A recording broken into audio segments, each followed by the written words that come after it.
3절 이하에 보면 복음이 무엇이냐 하는 복음의 내용이 간략하게 요약이 되어 있습니다. 그런데 이거는 바울이 지어낸 게 아니고 창작한 것이 아니라 바울이 받은 거예요. 바울이 받아서 고린도 교인들에게 전했던 복음인데, 아마도 학자들이 추측하기에는 예수님이 하늘로 승천하시고 수개월 뒤에 아마 이미 이런 믿음의 내용들이 고백이 되어지고 전해졌을 것이다, 그렇게 봅니다. 굉장히 이른 시간에 정착된 복음의 내용인데 간단하게 요약이 되어 있습니다. 성경대로 우리의 죄를 위해서 그리스도께서 죽으시고 장사 지낸 바 되셨다가, 이게 십자가죠. 그 다음에 다시 살아나셔서 게바에게 보이시고 12제자에게 보이시고 500여 형제에게 보이시는 이 두 가지가 복음입니다. 그래서 복음의 내용은 예수님의 십자가와 부활이에요. 이게 같이 가야 됩니다. 십자가만 있는 복음은 온전한 복음이 아니에요. 십자가와 부활이 같이 가야 온전한 복음이 되고, 그 십자가와 부활을 통해서 우리의 구원이 완성되어지는 것입니다. 예수님이 십자가에서 죽으심으로 우리의 죄의 짐이 다 벗겨졌어요. 우리에게 새로운 자유가 주어졌어요. 그러나 그걸로 끝이 난 것이 아니라 자유인의 몸으로 그 자유인의 삶을 살아갈 능력은 어디서 얻느냐?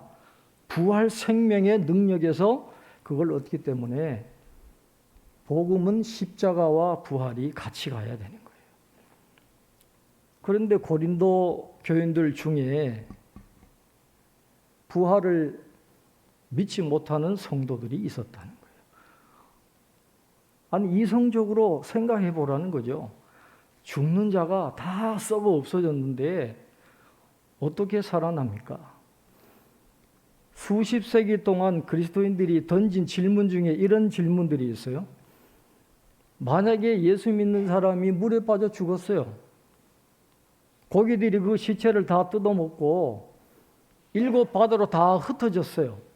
그러면 이 사람은 어떻게 되는 겁니까? 그런 질문도 던지고, 최근에는 그 사람이 폭탄에 맞아가지고 산산이 다 이게 찢겨서 죽었는데 그 몸은 어떻게 되는 겁니까? 이런 질문들을 수없이 많이 합니다. 그러니까 당시의 고린도 교인들도 부활을 믿지 못하는 거죠. 그 다음에 또 하나의 맥락을 보면 이 헬라 철학의 영향을 많이 받잖아요. 헬라 철학은 간단하게 말씀드리면 영혼은 위대하고 존귀해요. 그러나 이 육신, 물질은 저급한 거예요. 취급을 하지 않아요. 그러니까 영혼이 부활된다, 이건 믿을 수 있어요. 그런데 이 저열하고 이 비열한 몸이 부활한다? 그건 믿을 수 없다라는 거예요. 그래서 이렇게 고린도 교인들 중에는 십자가와 부활을 같이 믿어야 되는데 부활은 믿지 못하겠다, 십자가만 이야기하는, 그래서 온전한 복음을 받아들이지 못하고 복음의 능력을 체험하지 못하고 온전한 성도의 삶을 살지 못하는 그런 사람들이 있으니까 이 부활이 얼마나 중요한 건데, 그래서 사도 바울이 고린도전서 15장 부활장에서 예수님의 부활에 대한 분명한 가르침을 다시 주고 있는 것입니다. 자, 오늘 35절에 보면 아마 그 고린도 교인 중에 누가 질문을 하는 것 같아요. 자, 35절 한번 우리 같이 읽겠습니다.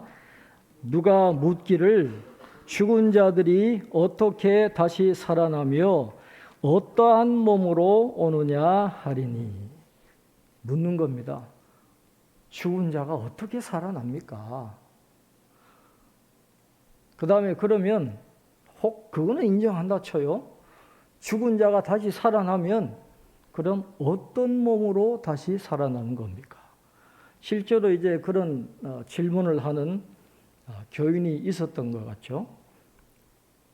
그에 대한 대답은 사도 바울이 일단 그 질문하는 사람들에게 어리석은 자여 질책을 하고 대답을 하는 거예요. 왜 그런 질문을 하는 사람이 어리석은 겁니까? 천지를 창조하신 하나님의 능력을 아는 사람이라면 그런 질문을 할 수 없다라는 거죠. 예수님도 말씀하셨잖아요. 하나님으로서는 모든 것을 다 할 수 있느니라 그랬어요. 모든 것을 하실 수 있는 하나님이라면, 예수님이 그렇게 말씀하셨다면 죽은 자도 다시 일어날 수 있지 않겠느냐. 그러니까 사도 바울이 그들을 어리석다라고 책망한 것은 그들의 무지를 책망한 게 아니에요. 하나님에 대한 불경한 태도, 그것 때문에 그들을 책망하고, 천지를 창조하신 하나님이라면 능히 부활도 가능하다라는 것을 일단 그들에게 이야기를 하면서, 그러면 죽은 자가 살아나는 이 부활이 어떻게 가능하냐 하는 것을 두 가지 그림을 가지고 설명을 하는 겁니다. 부활이 가능하다는 거예요.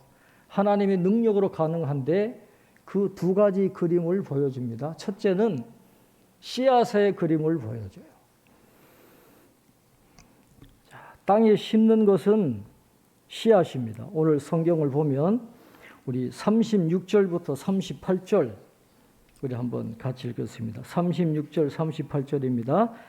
어리석은 자여, 내가 뿌리는 씨가 죽지 않으면 살아나지 못하겠고, 또 내가 뿌리는 것은 장래의 형체를 뿌리는 것이 아니요 다만 밀이나 다른 것의 알맹이 뿐이로되, 하나님이 그 뜻대로 그에게 형체를 주시되 각 종자에게 그 형체를 주시느니라. 아멘. 씨앗을 잘 보라는 거예요. 이 알갱이가 땅에 묻혀서 죽어야 거기에서 싹이 나고 식물이 올라온다라는 거예요. 죽어야 돼요. 그래서 인간의 몸도 죽어야 다시 살아나는 그 일이 가능하다라고 이야기하는 겁니다. 여러분, 씨앗을 땅에 묻잖아요. 그러면 그 씨앗과는 전혀 다른 식물이 올라오잖아요. 땅 위로. 씨앗을, 알갱이를 뿌렸는데 이게 나중에 밀도 되고 사과도 되고 전혀 다른 나무, 이 씨앗과는 전혀 다른 차원의 어떤 식물이 땅 위로 올라오잖아요. 그래서 우리 이 죽을 몸과 부활하는 몸은 불연속성이 있어요. 서로 다른 측면이 있다라고 하는 거죠. 그 다음에 또 한편으로 생각해 보면 밀을 심어야 밀이 나는 거예요. 그렇죠? 사과를 심어야 사과가 나는 겁니다. 이건 또 연속성이 있는 거예요. 그래서 우리가 이 몸과 부활하는 몸 사이에는 또한 연속성이 있는 거예요. 다른 말로 하면 우리가 죽어서 묻히는 몸이나 부활한 몸에는 인격의 연속성이 있다라고 하는 겁니다. 저는 저의 모습대로 부활해요. 여러분은 여러분 각자의 모습으로 자신의 몸으로 부활하게 된다는 거죠. 가끔 영화에 나오는 것처럼 막 영혼이 뒤죽박죽 이 사람 몸에 들어가고, 그게 아니라 자신의 몸으로 부활하는 거예요. 인격성이, 연속성이 있는 겁니다. 그래서 천국에 가면 우리가 알아볼 수 있는 거예요. 그 몸으로 부활하는 것이기 때문에 그렇습니다.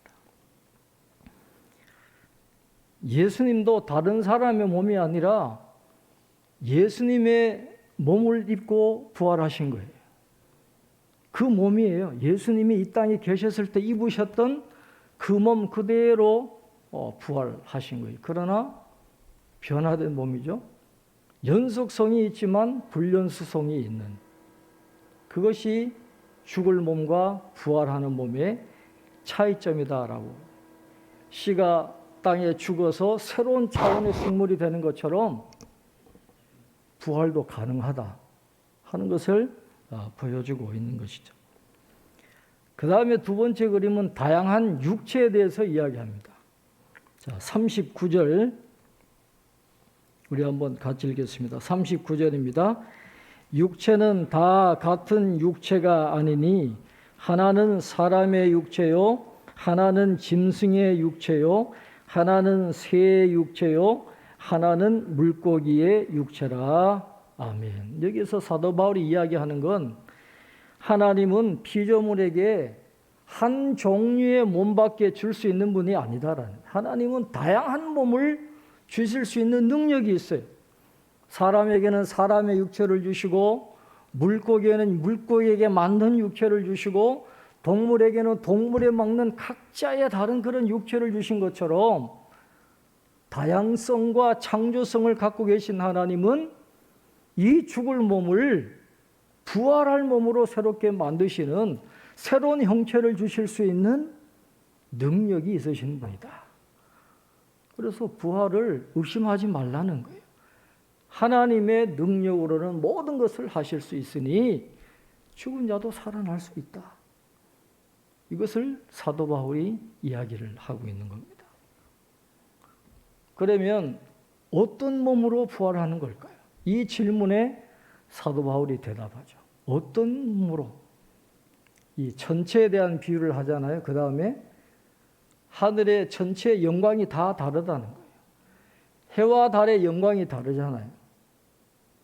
그것처럼 지금 이 몸과 나중에 부활할 몸의 영광이 상상할 수 없을 정도로 다른 차원으로 부활하게 될 것이다. 그걸 자세하게 오늘 설명을 하고 있습니다. 우리 42절부터 44절까지 한번 말씀을 우리 보겠습니다. 42절부터 43절입니다. 함께 읽겠습니다.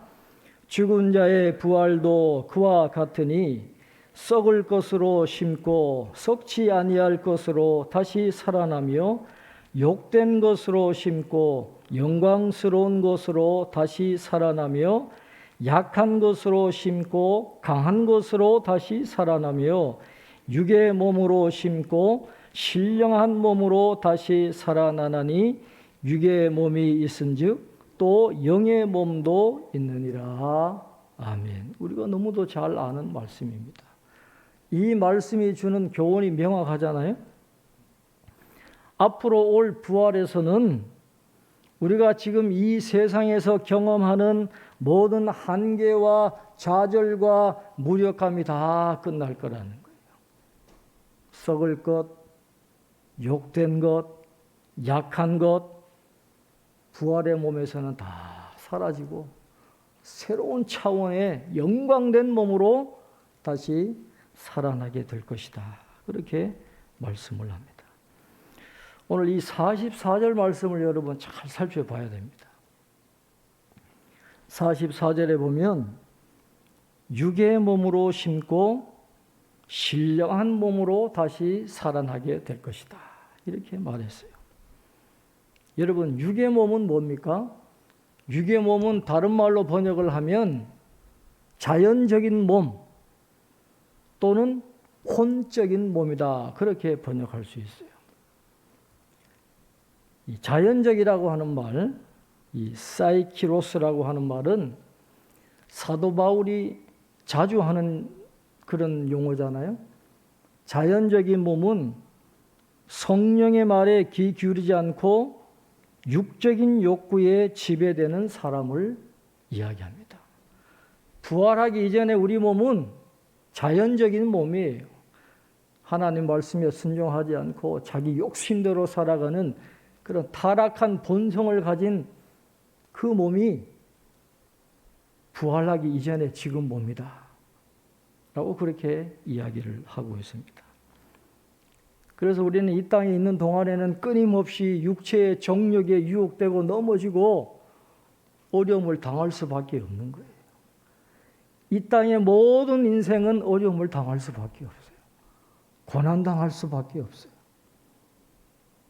타락한 인생이기 때문에 아무 고난 없는 인생 없다라는 거예요.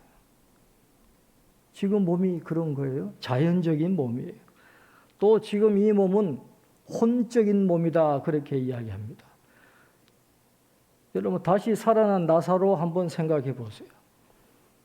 나사로의 혼이 떠나요? 혼이 떠나면 나사로가 죽어요. 그런데 그 혼이 다시 나사로에게 오니까 나사로가 다시 살아났습니다. 그런데 여러분 보세요. 나사로가 다시 살아났을 때 나사로를 못 알아본 사람이 없습니다. 왜냐? 똑같은 그 몸으로 소생했기 때문에 나사로를 다 알아봤어요. 그런데 그 나사로는 또 죽어서 다 그 몸이 썩어져 없어졌어요. 그건 부활의 몸이 아니에요. 혼적인 몸이기 때문에 다시 살아났지만 또 죽어요. 다 썩어져서 흙으로 돌아가는 그게 혼적인 몸이에요. 그래서 부활하기 이전에 이 육의 몸은 자연적인 몸이고 혼적인 몸에 불과하다. 그러나 육의 몸이 있으면 오늘 말씀처럼 영의 몸도 신령한 몸으로 다시 살아나는 그런 은혜가 있다라고 말씀을 합니다. 장차 우리가 갖게 될 부활의 몸은 육의 몸이 아니라 신령한 몸입니다. 그것을 가장 잘 보여주는 게 뭐예요?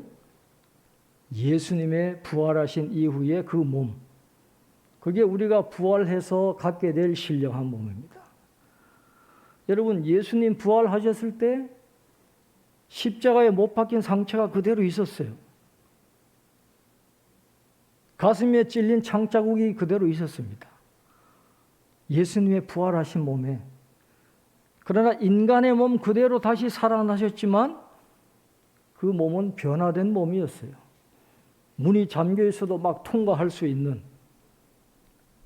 음식도 드시고 하지만 순식간에 사라져버리시는 그 예수님의 그 부활의 몸, 그게 신령한 몸이에요. 그 예수님의 몸은 죽지 않잖아요. 나사로는 다시 살아났지만 죽어요. 자연적인 몸이고 혼적인 몸이기 때문에 그 나사로는 다시 죽습니다. 그러나 영의 몸을 입으신 예수님은 다시 죽지 않아요. 영원히 사시는 거예요. 그래서 우리가 부활할 몸도 그 예수님의 몸처럼 신령한 몸으로 다시 살아나게 된다라고 말씀을 해요. 그런데 신령한 몸으로 산다라고 해가지고 마치 예수님을 어떤 귀신과 같은 그런 비물질적인 존재로 생각하면 안 되죠. 오늘 성경은 말씀하는 게 강조하는 게 뭐며 하면 몸의 부활을 강조하세요. 영혼만 살아나는 게 아니라 우리 몸의 부활, 이 몸이 다시 부활의 몸으로 변화될 거라고 하는 몸의 부활을 강조를 하고 있다라고 하는 것입니다. 그러면서 계속해서 이 자연적인 몸과 부활 이후의 몸의 차이점에 대해서 아담을 이야기하면서 첫 사람 아담과 마지막 사람 아담, 이 예수님과 아담을 비교하면서 자연적인 몸과 부활의 몸의 차이를 이야기를 하고 있습니다. 자, 45절부터 46절 우리 한번 같이 읽겠습니다. 기록된 바 첫사람 아담은 생명이 되었다 함과 같이 마지막 아담은 살려주는 영이 되었나니 그러나 먼저는 신령한 사람이 아니요 육의 사람이요 그 다음에 신령한 사람이니라. 아멘. 하나님이 에덴 동산에서 창조하신 첫사람 아담은 생명이 된지라 그랬어요. 여기서 나오는 생명이라는 말은 어떤 단어를 쓰냐 하면 아까 44절에 나왔던 육의 몸이라고 하는 단어와 똑같은 단어를 쓰는 거예요. 첫사람 아담은 육의 몸으로 태어난 거예요. 자연적인 몸으로, 혼적인 몸으로 태어난 것입니다. 첫사람 아담은. 그래서 죄를 짓고 죽어버린 거예요. 그러나 마지막 아담이신 예수님은, 부활하신 예수님은 살려주는 영이 되셨다. 생명을 주시는 A life-giving spirit, 우리에게 부활 생명을 주시는 영혼이시다. 그래서 예수님이 주시는 부활 생명은 죽지 않는 생명이에요. 그렇게 대조하면서 우리가 마지막 아담을 통해서 부활하게 되면 나사로와 같이 다시 죽지 않는 영원히 살아가는 그런 생명을 얻게 된다 하는 것을 사도 바울이 이야기를 하고 있습니다. 그 다음에 47절, 49절 마지막에서는 이 자연적인 몸과 부활 이후의 몸을 비교할 때 흙에 속한 자와 하늘에 속한 자로 대조해서 이야기를 하고 있습니다. 우리 47절부터 우리 49절까지 한번 같이 읽겠습니다. 47절부터 49절입니다. 첫사람은 땅에서 났으니 흙에 속한 자이거니와 둘째 사람은 하늘에서 나셨느니라. 무릇 흙에 속한 자들은 저 흙에 속한 자와 같고 무릇 하늘에 속한 자들은 저 하늘에 속한 이와 같으니 우리가 흙에 속한 자의 형상을 입은 것 같이 또한 하늘에 속한 이의 형상을 입으리라. 아멘.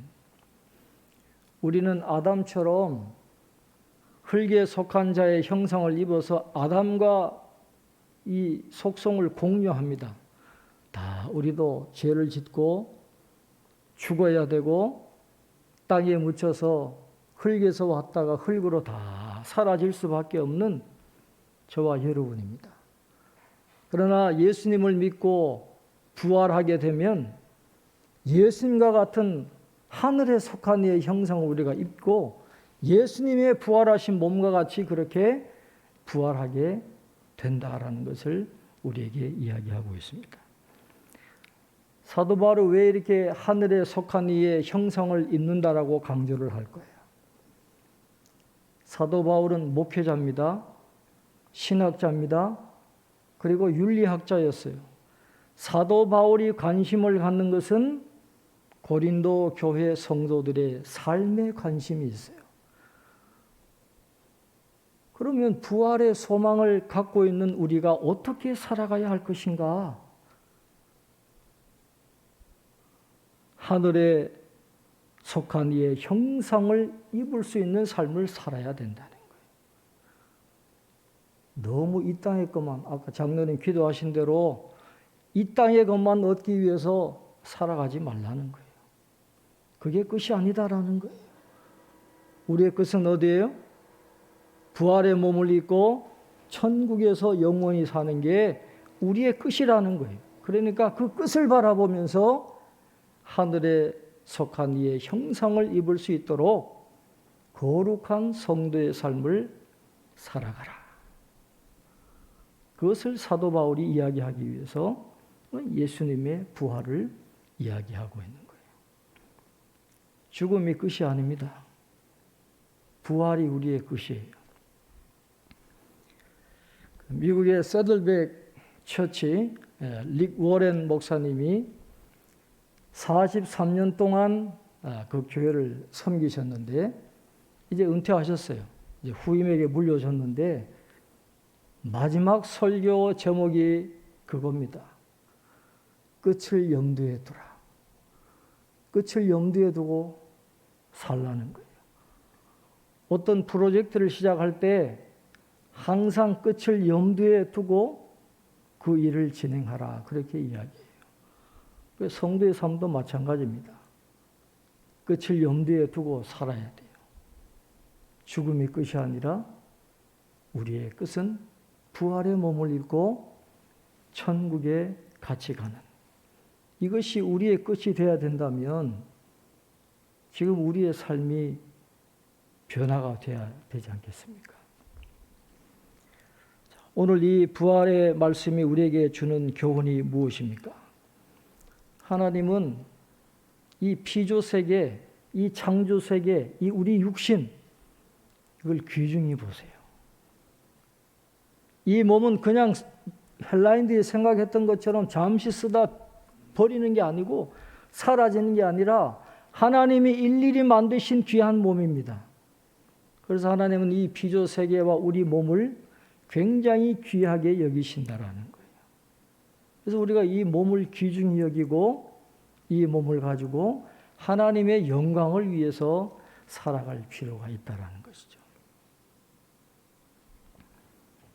씨앗 하나에도 하나님이 그에 합당한 형체를 주신 것처럼 저와 여러분에게 이렇게 독특한 몸을 주셨어요. 하나님이 우리를 위해서 친히 설계하신 몸이라고 한다면 여러분 있는 그대로 자신을 받아들이시기를 바랍니다. 있는 그대로 받아들여야 돼요. 모든 사람에게는 결점이 있고 약점이 있고 어떤 기형이나 손상된 부분이나 다 그런 게 있어요. 장애인이 장애인으로 태어나고 싶어서 태어나는 게 아니잖아요. 하나님이 그 몸을 주신 데에는 목적이 있는 거예요. 있는 그대로 받아들여야 됩니다.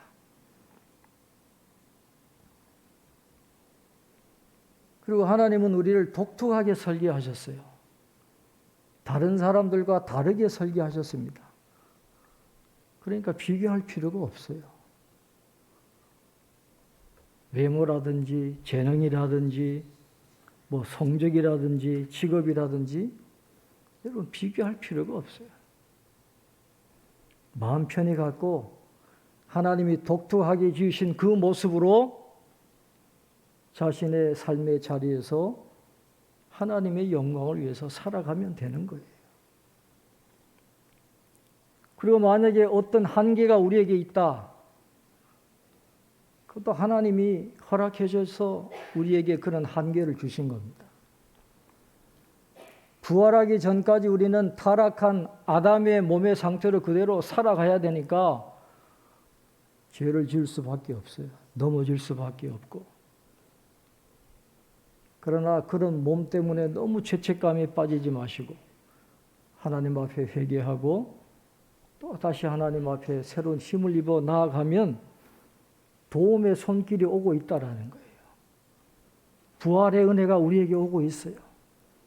지금은 여러 가지 어려움이 있어도 우리가 신비롭게 영광스러운 몸으로 다시 살아나서 더 이상 죄 때문에 어려움 당하지 않고 눈물 흘리지 않고 죽지 않고 영원히 하나님의 나라에서 살아가는 그런 은혜의 날이 우리에게 오고 있다라는 이 부활의 소망을 가지고 우리는 이 땅에서 표태를 향하여 그리스도 예수 안에서 하나님이 위에서 부르신 부름의 상을 위해서 하늘에 속한 이의 형상을 입기 위해서 우리의 자리에서 하나님의 영광을 위해서 살아가면 하나님 우리에게 부활의 은혜를 주실 줄로 믿습니다.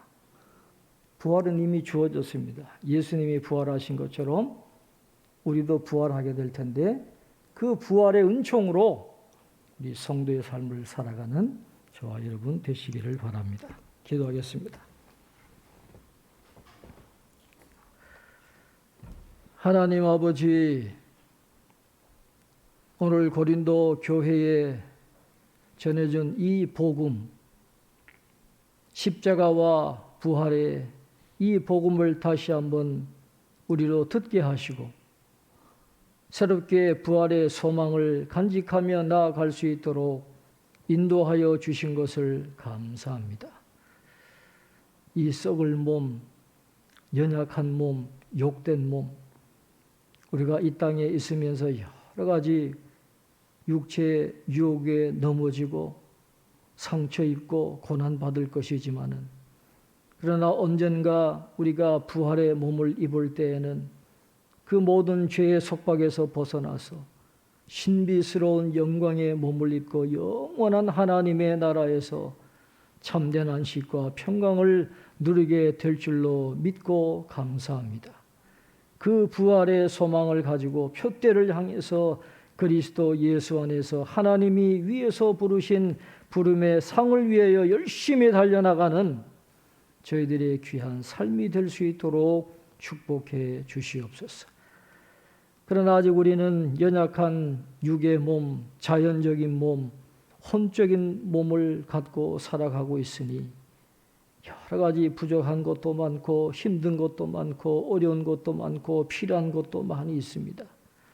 그러나 하나님이 우리를 버리지 아니하시고 항상 같이 하시면서 그 어려움을 헤쳐나갈 수 있는 힘과 용기를 주시고 모든 것이 합력하여 선이 되도록 도와주실 줄로 믿사오니 그 하나님을 바라보면서 주님과 동행하면서 부활의 소망을 가지고 이 땅에서의 삶을 열심히 살아나갈 수 있는 저희들 되게 도와주시고 고난 이후에 주어지는 새로운 은혜를 풍성히 경험하는 저희들 다 될 수 있도록 축복해 주시옵소서.